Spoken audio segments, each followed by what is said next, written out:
Tuluyan na nga nagmukhang bangka, etong kupal boat na to.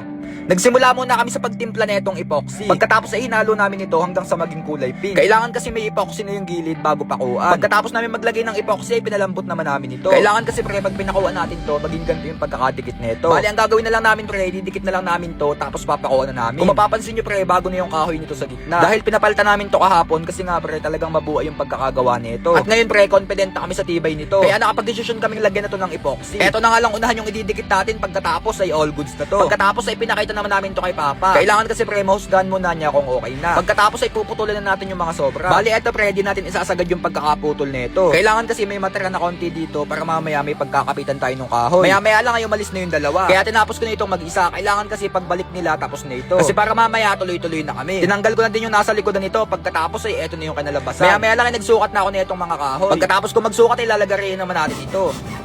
Pagkatapos ay isusukat naman natin kung sakto na. Pagkatapos ay papakuha na natin ito.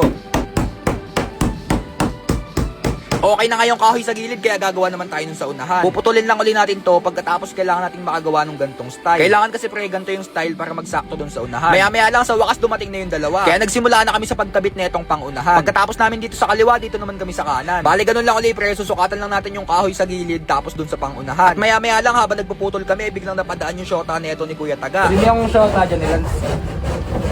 Ito po.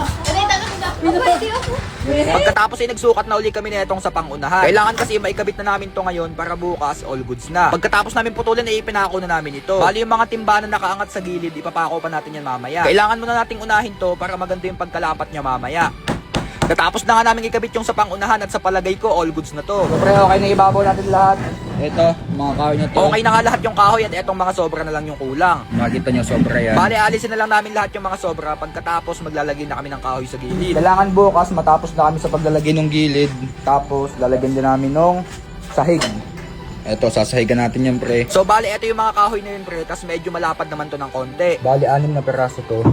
1, 2, 3, 4, 5, 6, 10. Malapad to. Ito yung gagamitin natin dito.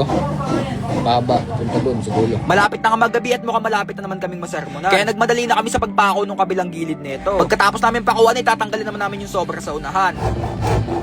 Bale pagtutulungan na namin to pre, habang inaayos nila yung kabilang gilid, magpapako naman tayo dito sa may kaliwa. At pagkatapos lang ng konting saglit ay dumating na yung sermon namin. Tinanggal na nga lang namin yung mga dumi sa loob nito. Pagkatapos ay pwede na daw pangilaw ng isda ito. Boss, pwede na pangilawan ah. Pero pagkakagawa naman ko sa ano yung quality talaga akong gumawa no. Nakakatawa lang pre dahil kahit papaano nagmumukha ng bangka etong kupal boat na to. Ngayon naman ay testingin natin to kapag may nakasakay. Kapag 2 tao lang yung nakasakay dito pre, medyo luwag pa. Ngayon naman ay testingin natin kapag kaming 3. At sa estimate ko pre, mukhang kaya naman kami. Ito yung pinakaunang first time na sasakay kami ditong 3. At estimate ko siguro mga 15 or 20 kilo na ito.